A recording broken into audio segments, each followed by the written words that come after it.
You're listening to Interchain FM, the Cosmos radio station. We cover everything blockchain interoperability, DeFi, and NFTs. Today we're here with Hyung of Crescent Network and B Harvest. So thank you for being here.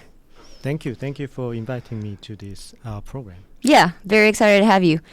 So mainnet has been launched for at least a quarter now. Yep. What's been the latest? What's the progress? Yes, we have been really busy preparing the launch from our history in the Cosmos Hub when we have Gravity DEX, and then we migrated to our own chain to have its own tokenomics and improve further, faster, and innovate it for different features. So now we are having our own DEX in Crescent DEX with orderbook feature alive actually 2 weeks ago. So we have orderbook and also ranged liquidity feature.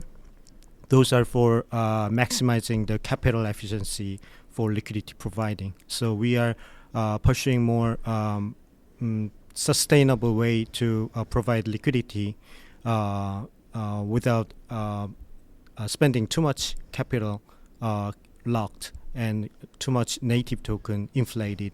So we are pursuing this way. And we're just going to cover the sort of 2.0 version of Crescent DEX because there's plenty of content out there that already covers the basics. So we're just not going to cover that. I think CryptoCito and Liam they do a really good job of covering the high level and your background and the background story of Gravity DEX.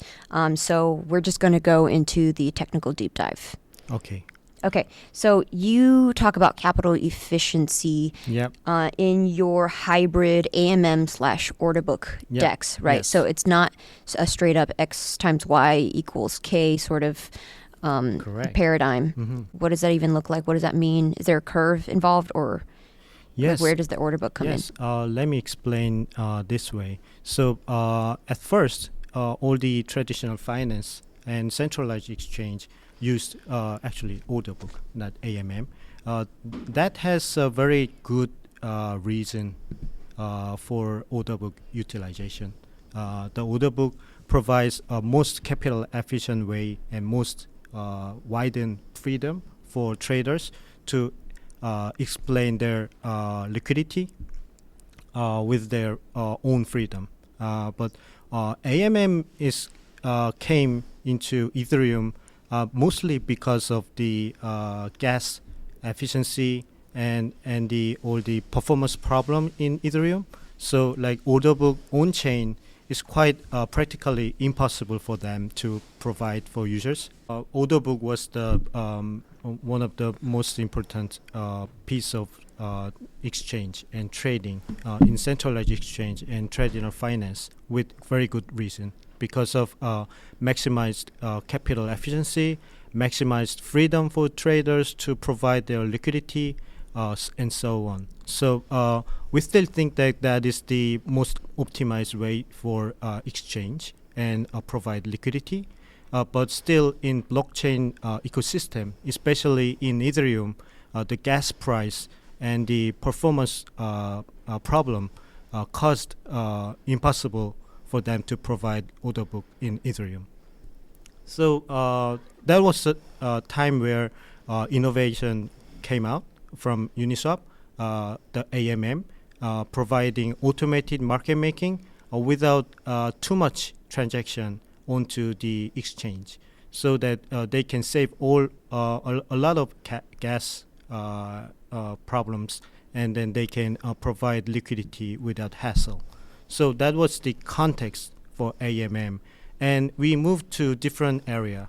Now we have most modern blockchain without such gas problem, actually, including Cosmos, Solana, or any other layer 1 blockchain now does not have like major problem with gas.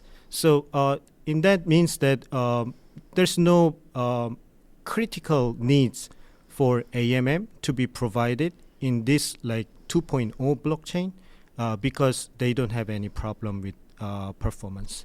So this is time where we come back to the original service, order book, which has the most optimized ways and also like most freedom to be provided. So, but still, AMM has its own advantages because it is automated.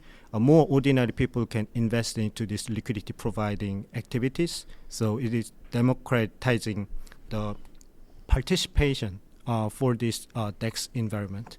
So we believe that those two methodology has its own advantages, and combining them into one market will be the ultimate solution for this environment. So that is why we created this hybrid DEX from start. Actually, the Gravity DEX itself was a hybrid DEX, and we migrated to Crescent.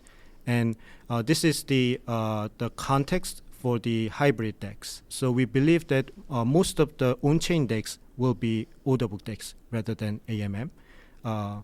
Not in Ethereum right now because they still have that gas problem. But in other blockchain, I believe that order book will be the ultimate solution. So rather than this order book, we also have ranged liquidity feature in our current version. So this is another dimension of approach to have more efficient liquidity in our DEX. So from AMM, ranged liquidity is a AMM, but providing liquidity within price range. So it means that the basic AMM from Uniswap version 2 or other DEXs, most DEXs, it provides liquidity from price 0 into infinity to every price we can imagine. But if you can see the price chart for any kind of token pair, especially like pegged tokens with narrow range of price for volatility, you can see that most of the trading volume is happen within a certain price range, and other liquidity provided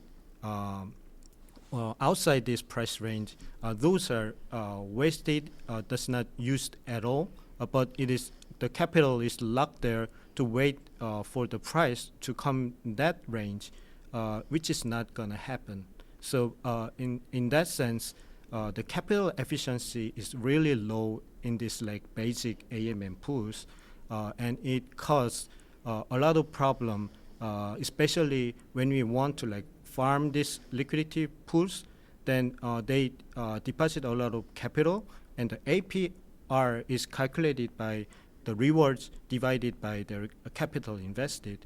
So when we expect like several tens of APR necessary for investment, then you need to pay like more farming rewards for these liquidity providers. So it is very expensive, and it causes a lot of inflation for native tokens, and it is not good for the tokenomics.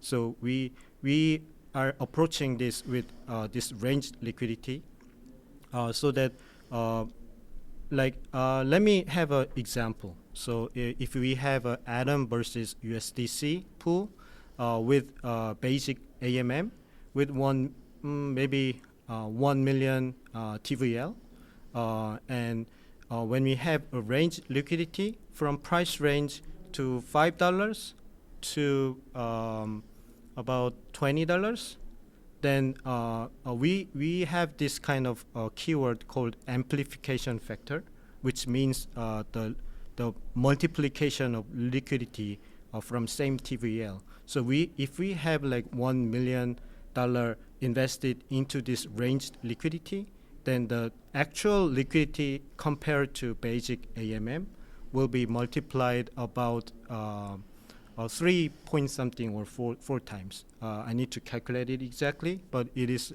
like 3 to 4 times higher liquidity than basic pool.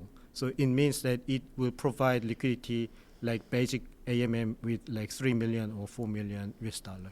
And for more extreme example would be something like USDC pool. So we already have in Crescent USDC pool trading USDC from Gravity Bridge and USDC from Axelar.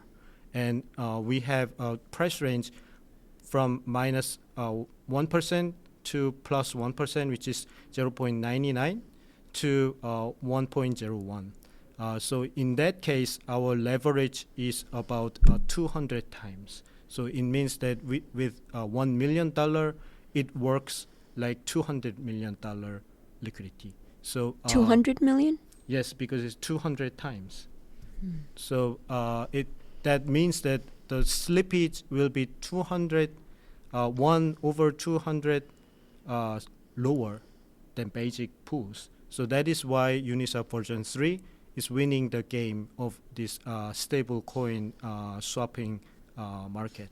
So that model is really increase the capital efficiency of these pairs.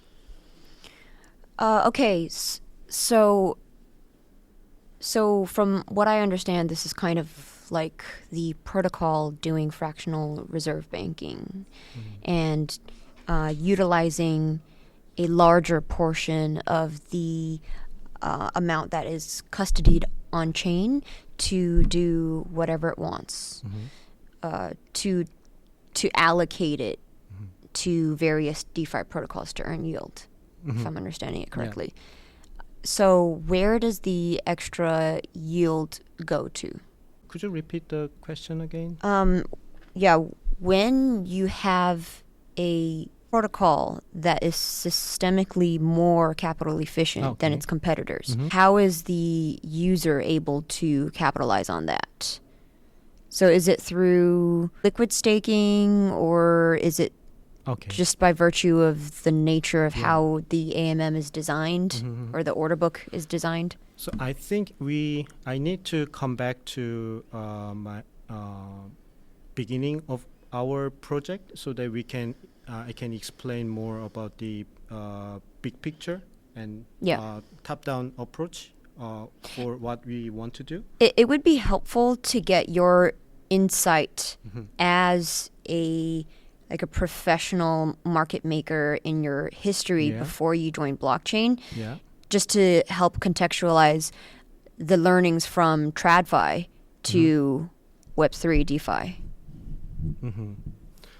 So that is kind of a little bit different topic to discuss, but what I experienced so far in the traditional finance is that the system is very not optimized, especially for ordinary users. So when they provide liquidity, all the professional market maker traders come in to participate liquidity providing, mostly them and not from ordinary people. And most of the liquidity is provided with the market maker with very strong advantage, technical advantage, and like connection advantage, information advantages. So they provide liquidity with their advantages so they can make more profit from their trading. So that means that in the opposite side, there will be like liquidity consumer, mostly ordinary users. They are going to suffer from the trading loss coming from this advantage from this professional trader. It doesn't mean that it is not a fair competition. They just don't have the same resources and access to information. Yes, they have different environment, different situation, and then because of that, they are losing for their trading activities. So that is the main cause of this problem is sequential execution.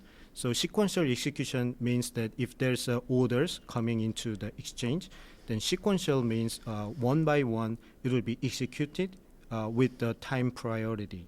So when the order came like 1 millisecond front of other orders, then it will be executed first. So when you have this low latency, you will get more profit from your strategy always when you use your information in a very good way. So this is the problem of, we say, unnecessary low latency competition happening in traditional finance, also happening in Binance, happening in Uniswap, happening in every other DEXs. So that is a problem of sequential execution. But we are approaching this differently because it is called batch execution. So batch It's similar to what execution- Injective does. Yes. So the batch execution allow all the orders to come into the same block and then execute it all together without any prioritization within a block. So like this low latency difference for these orders will be negate each other so that there is no time priority within this block. So it significantly reduce the technical advantage of professional traders so that it benefit ordinary traders. So we are pursuing a vision to provide more fair marketplace for wider audience. So that is one of our vision and approach for our exchange. And what happens if the validator themselves are corrupt or colluding and sandwiching the people that they're batching? Yeah, so cartelization is a big problem in especially for POS. Not especially for POS, but also in POW. But in POS, cartelization and censorship is not completely solved. It's a open question to be solved. It's a matter of magnitude for the decentralization of validators and monitoring system and all the other stuff. Thankfully, because we have this batch execution compared to sequential execution, batch execution has less risk for this manipulation of orders, because if you switch your orders time for validator, it doesn't work in our system because everything is computed equally. But still, you can censor some of the orders you don't want to see in this block. So validator can censor this transaction so that they can have better execution price. That is still possible.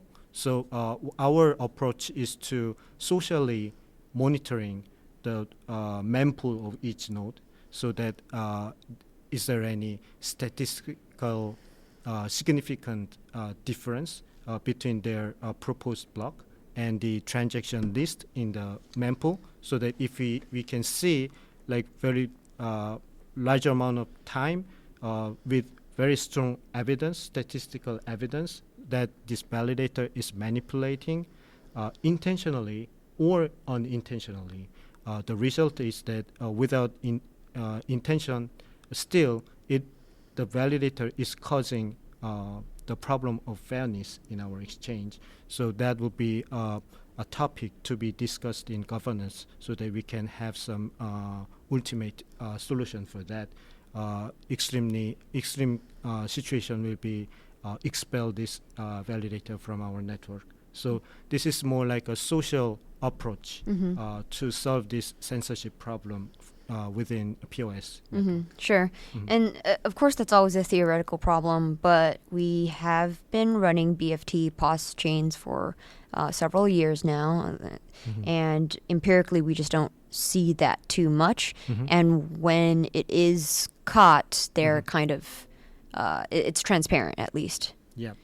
But still, the thing happened in this like microsecond world. It is not really visible for ordinary people usually. So we don't know much about what Goldman Sachs is doing within the ultra microsecond world in the Nasdaq exchange or other things. We just know from article, but we don't know exactly what is happening, and we don't have any problem with that. So like MEV problem within Ethereum, we are talking about it a lot, but still most of the people does not understand the problem, does not understand the magnitude of the problem. So it is really a important thing for the professionals and more experts to research these statistics and share this information to the broad audience. Right. Yeah, I was just thinking that in proof of work, it's a little bit more opaque just because of the nature of the pseudonymity or the anonymity of the miners. But in proof of stake, each validator is you could just see it right there. Yeah, because the validator business is more about reputation. Yeah. And it is all the naming and all the reputation is revealed already publicly. So they care more about reputation because the reputation can crash their business completely. So we think that there will be more like social trust on this matter. Right. So Right. Proof of work, trustless. Proof of stake, trusted.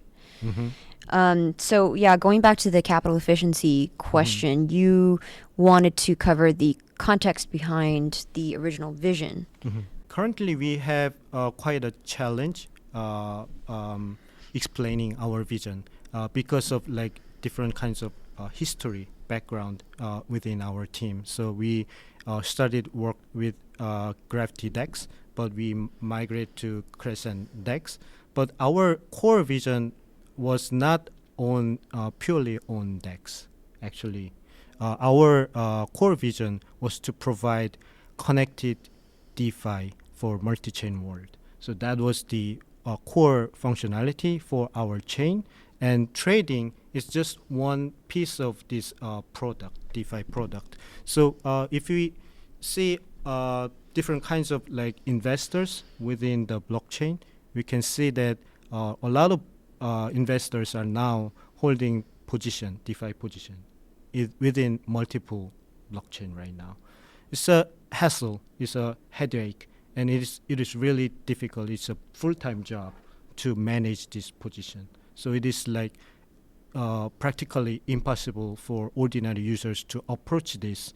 That is the reason why DeFi is not popular until now, because it costs a lot of time, a lot of energy, a lot of research.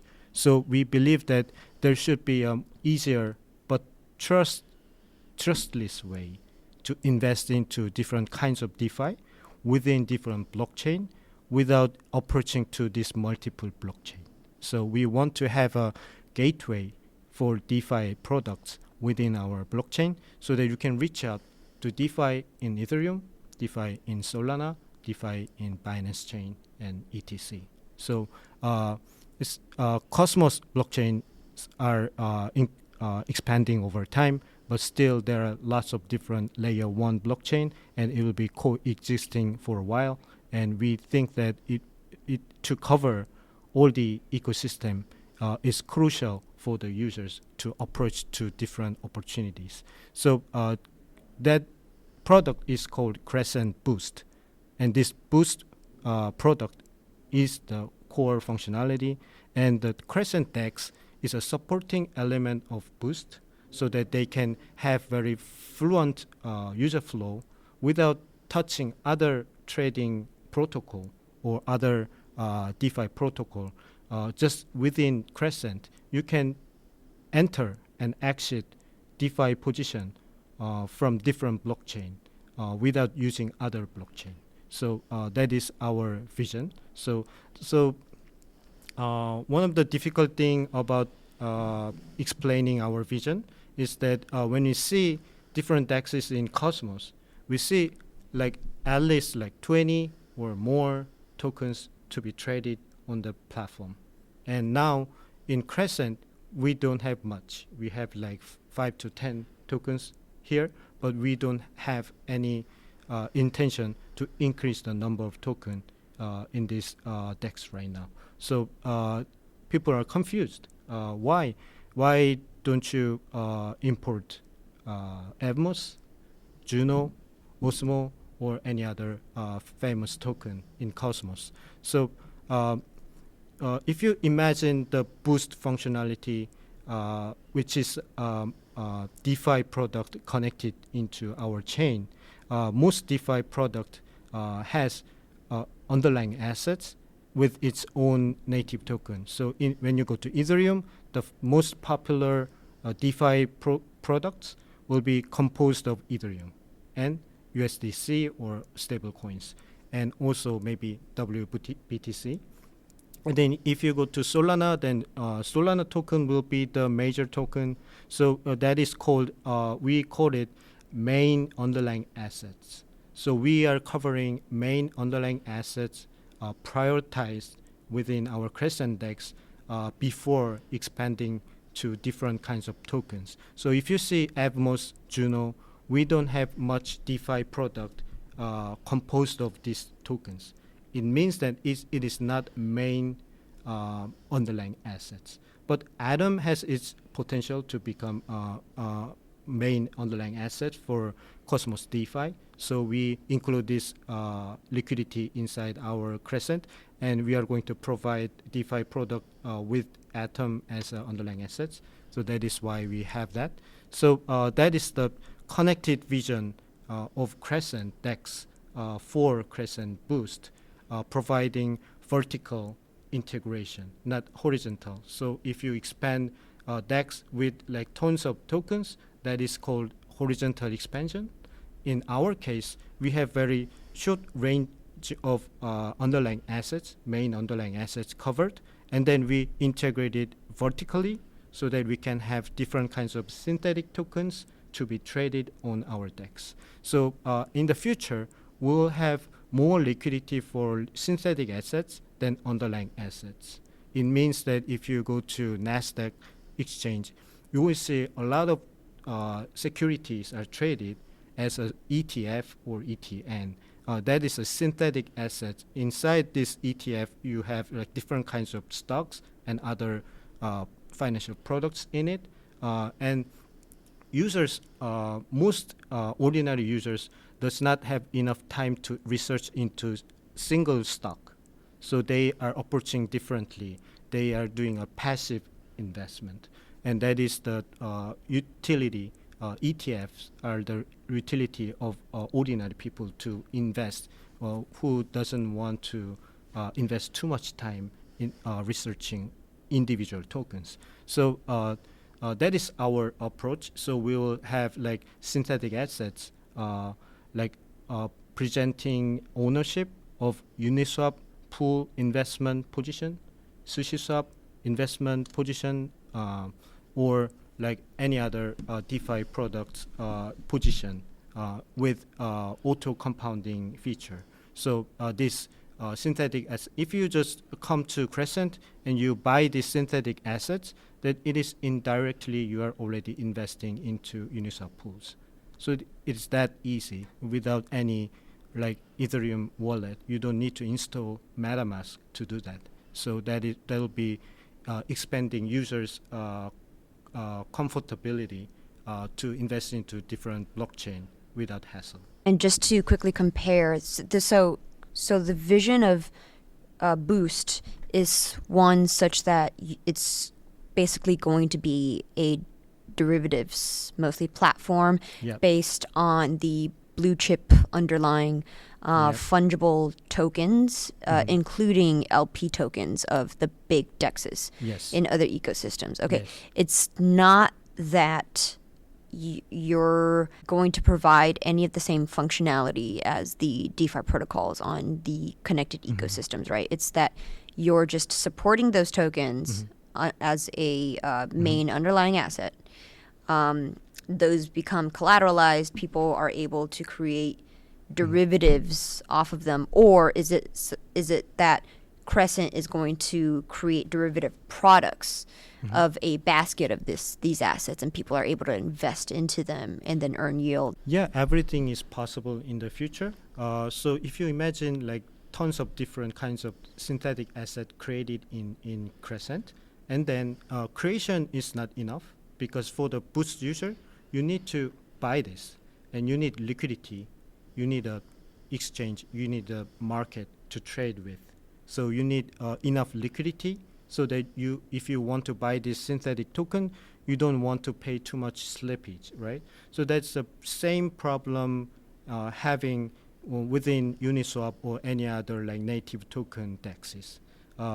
They want to make more liquidity so that they don't have to pay too much slippage. So it is exactly same problem with different assets. So we have main traded assets as a synthetic assets, and then these synthetic assets should be traded with very low slippage. So we need to provide very capital efficient liquidity for these synthetic assets.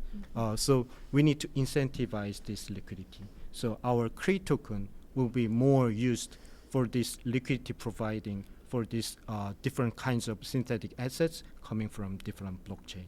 So let me explain more about this efficiency of this synthetic asset liquidity providing. So if you imagine Uniswap pool position with half Ethereum and half USDC, then you can imagine that half of your asset is Ethereum based, and half of your asset within the pool will be just stable coins. So if you trade this synthetic assets against Ethereum with half amount, then actually your price risk for these two assets is very similar, besides only except for impermanent loss.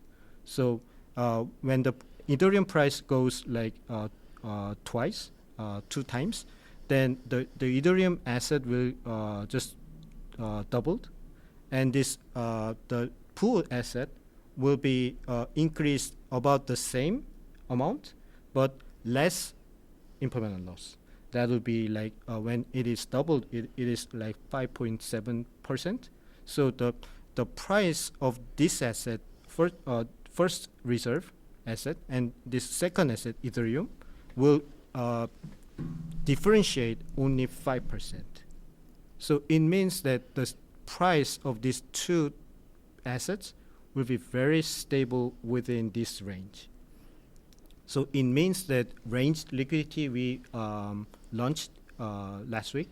So it is providing multiplied liquidity within a price range, and we believe that within this token pair, the liquidity can be very efficiently provided within the price range. So we believe that even with like 1 million TVL, it will be more than enough for users to use this liquidity. Not like we don't need like a 10 million or 50 million for this, because we have efficiency here.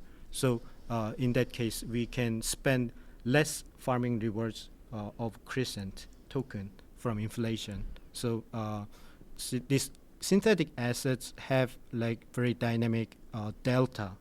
We say delta, it means that how many amount of value is changed from underlying asset change. So this is exactly calculated, and it can be paired with this underlying asset so that the liquidity can be most capital efficient. So in our Crescent DEX with different kinds of synthetic assets, the liquidity providing will be much efficient than native token pools. So we believe that it can be really easy to be achieved. Liquidity can be easily achieved without spending too much farming rewards. How is this impermanent loss subsidized? Is it because they're getting subsidized by CRE tokens, or is it by virtue of the mechanics of the synthetics? In professional option trading, we say this as gamma and theta. So gamma means that gamma is like impermanent loss. If the price goes up too much or down too much, then in both direction you will lose. So that is short gamma. So if you have negative gamma, that and your position will be look like this. And then if you have long gamma, then your position will be like this. But all the LPs have this like short gamma. So if the price goes too much from this current price, then you will lose. So that is impermanent loss. But the other side of point of view, you can see farming rewards, or in Uniswap, trading fees accumulated when you invest into this pool. So that is when you stay this investment more time, then you will receive more rewards. So it is dependent with time. So that is called theta in traditional finance. So it has a positive theta. So if you stay longer, then you will have more rewards. So your position will be like this with short gamma, but with more time, your umbrella going up. So this is theta. So theta and gamma is a friend. So they always come each other, and they have different positive and negative sign always.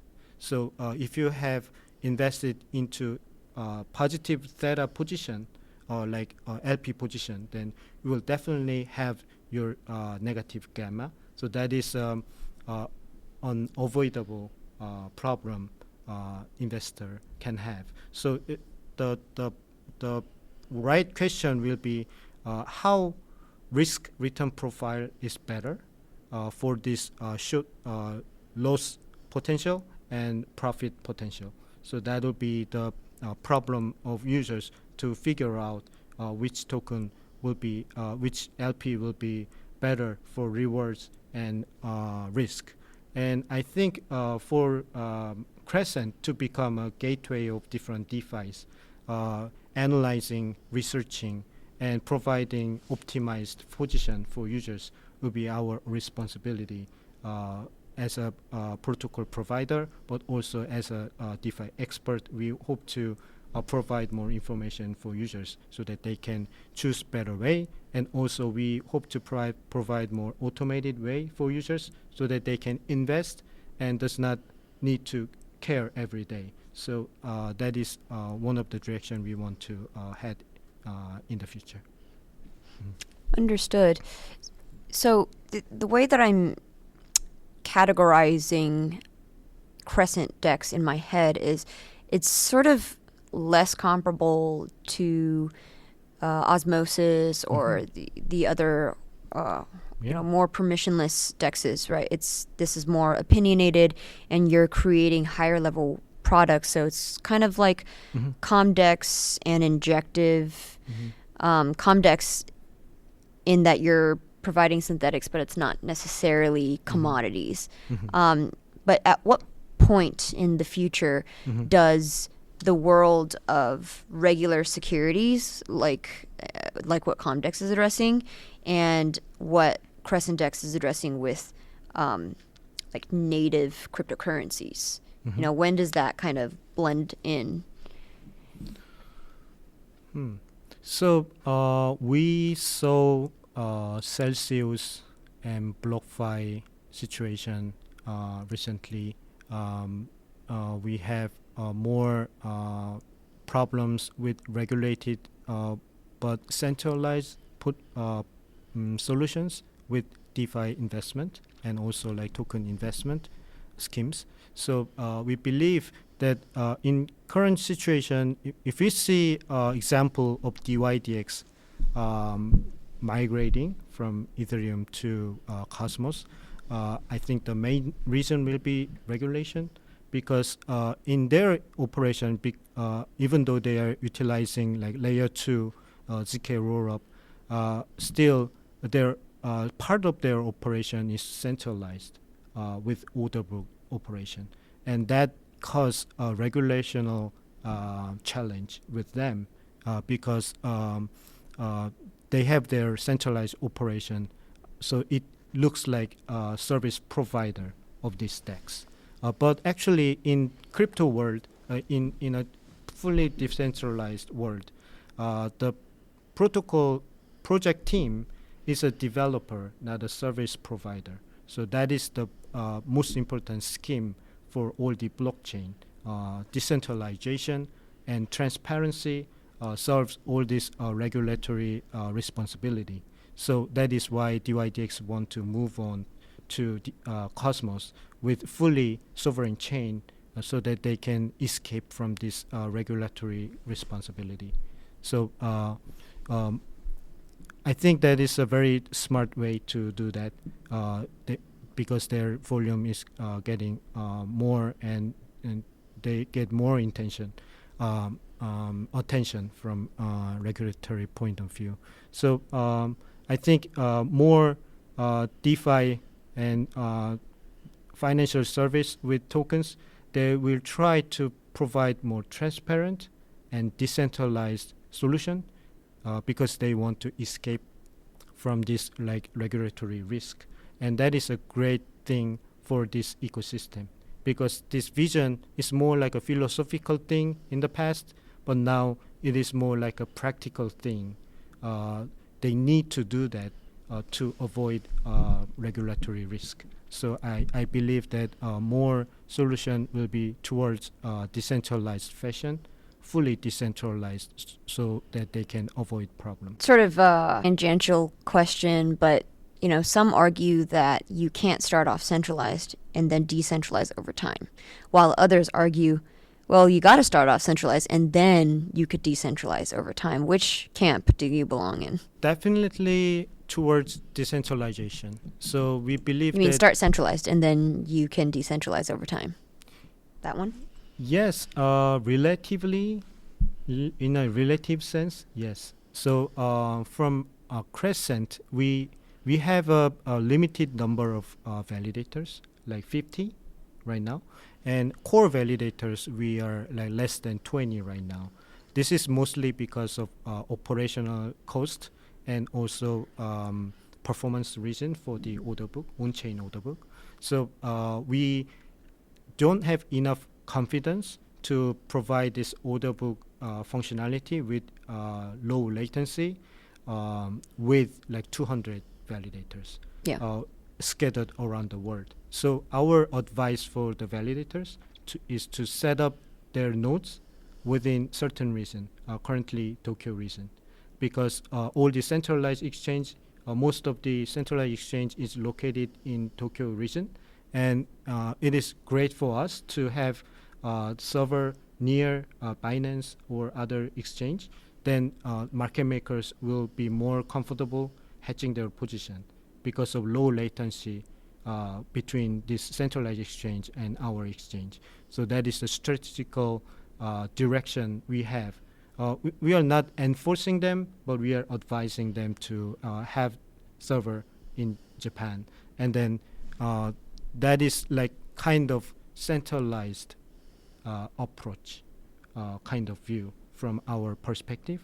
We hope to like expand this further so that we can have more validators, more like cloud within Japan. Still, we can have like Google Cloud and other Amazon or others. So we want to expand our decentralization over time, but we still doesn't have enough confidence on the performance matter.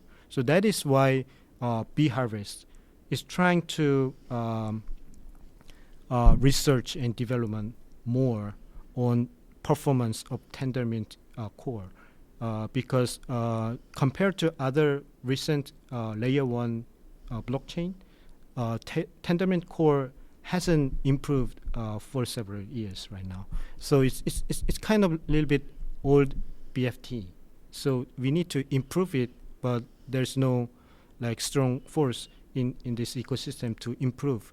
But like network like Crescent or even DYDX, they have like very strong intention to improve this functionality. So I think there should be a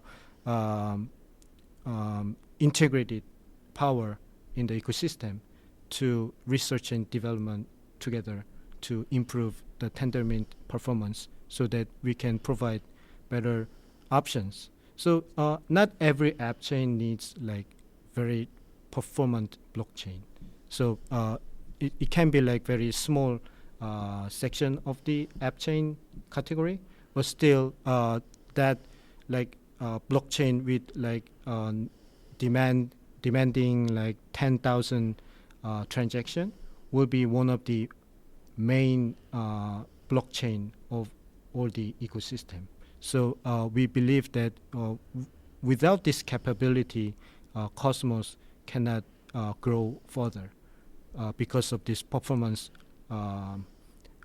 congestion. So we believe that it should be solved within one or 2 years. So we are trying to have this approach with maybe other team or like growing our team to do that with funding. So that is one of our approach towards better performance, but not only for us, but for entire Cosmos.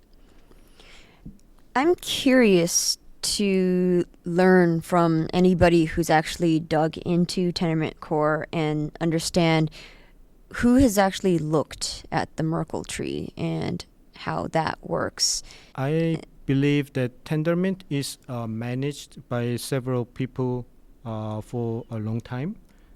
Still, there were not like significant improvement in the performance. Yes. And our research has a conclusion that the disk usage is the main cause of the performance dragging.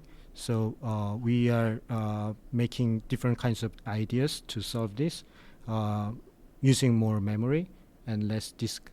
So that is will be the main idea for us, but still there will be other options, including more decentralized blockchain with like more validators.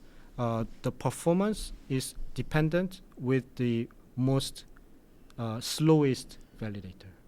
So it means that if you have like 200 validators, then slowest one will decide the performance. So that is really tricky situation when you pursue decentralization. So that is why we sacrifice a little bit of this decentralization and getting more performance. When we have more setup configuration with more centralized validator setup, then we can ask them to have better resource. And then the next step will be a software to fully utilize this resource, because the hardware is improving over time and the cost is going down over time. So it means that validators can spend more money to provide better resources. So if we can fully utilize this resource invested into this infrastructure, then we can improve our performance drastically. But still, the Tendermint and Cosmos SDK is not ready for those kind of like extremely improved performance optimization. Let's talk about the liquid staking bCRE token, and then wrap up with whatever housekeeping items you want to cover. We decided to have this liquid staking solution from launch. This is because of opportunity cost existing in this tokenomics.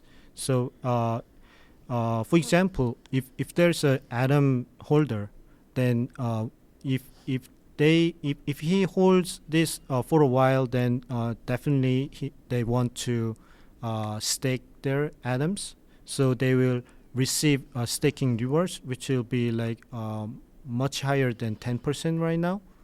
So if you want to attract users to use your Atom, then you need to provide this staking rewards plus alpha. So that is a very big hurdle for DeFi to adopt, because in this DPoS networks, all the networks has staking and staking rewards, and those are especially higher in early days. So like for example, like Atmos has like more than 100% APR for staking, and when you want to use this token in DeFi, then you need to provide 150. So that's an insane number, not practical, not sustainable for any kind of ecosystem. So we believe that liquid staking remove this opportunity cost. So if you imagine there's a B atom providing liquid staking, and your staking rewards are accumulated within this token already, then when you utilize this B atom, you will have much lower demand for APY than native atom, because you are already receiving the rewards. So that is the core reason why we have liquid staking is very important from launch, because it harms all the tokenomics within the blockchain, demanding higher rewards for native token. So that was a necessary step for us. Any last housekeeping items you want to talk about with respect to launch dates or how people can claim tokens? So I understand all the complexity around the DEX, Crescent DEX vision and policy around governance with all the liquidity providing farming plans and everything. We hope to provide more information with our blog and interview like this, so that we can provide our direction towards Crescent core functionality boost. So with our boost, we hope to provide the core functionality, and the DEX is a supporting element of this boost. So we have this special purpose for this DEX to provide liquidity for more on the main underlying assets and synthetic assets as a core liquidity. So that is why we are not expanding to other tokens, and I hope we are going to provide soon with the blog post not only like general explanation of our vision, but also like more technical deep dive. So we have a researcher writing down the series of technical blog, so that we can write down all the mathematics there, and also like all the quantitative intuition and like big picture inside this like whole blockchain ecosystem and everything, so that users can understand the whole blockchain with DeFi products, and they can decide whatever they want with our information provided. So we are doing our best, and the core functionality boost will be launched actually October, and we are working really hard to do that. It is really hard, but still it is planned, and our target is to demo this in Cosmoverse in Colombia, so end of September. So please stay tuned with this plan, and see you guys again. All right, we'll see you guys at Cosmoverse. Thank you, Yeah. Hyung, for coming. Thank you.